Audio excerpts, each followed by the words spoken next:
A tanker filled with Iranian oil is headed to Syria, in violation of American sanctions, Western intelligence sources tell Fox News. The Bonita Queen loaded 600,000 barrels of crude oil on Aug.2 near the Iranian coast at Kharg Island. Shortly after the tanker was deflagged by the country of St. Kitts and Nevis, fearing retaliatory U.S. sanctions. The vessel is now headed to Dubai, where it will refuel before beginning a months-long journey around the Horn of Africa, through the Mediterranean and to the shores of Syria. Sources say the ship plans to meet two Syrian-owned oil tankers in the Mediterranean later this year and conduct a ship-to-ship transfer of the crude oil.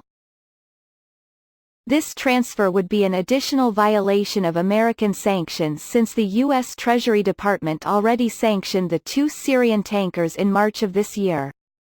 The tankers, named the Qatar and the Jasmine, are both scheduled to meet the Bonita Queen to assist with the transfer. In a March document released by the Office of Foreign Assets Control, the Trump administration laid out the various deceptive shipping practices conducted by the Iranian Al-Quds forces.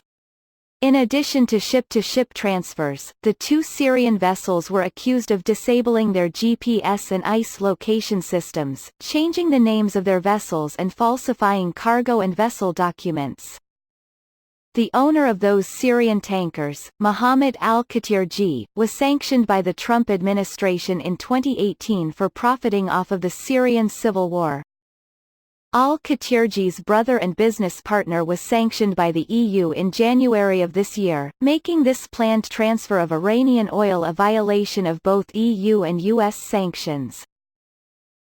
On Monday, the U.S. State Department warned the international community against assisting the Iranians in smuggling oil after the Adrian Darya 1 oil tanker, previously known as the Grace 1, was seized and then released by British authorities.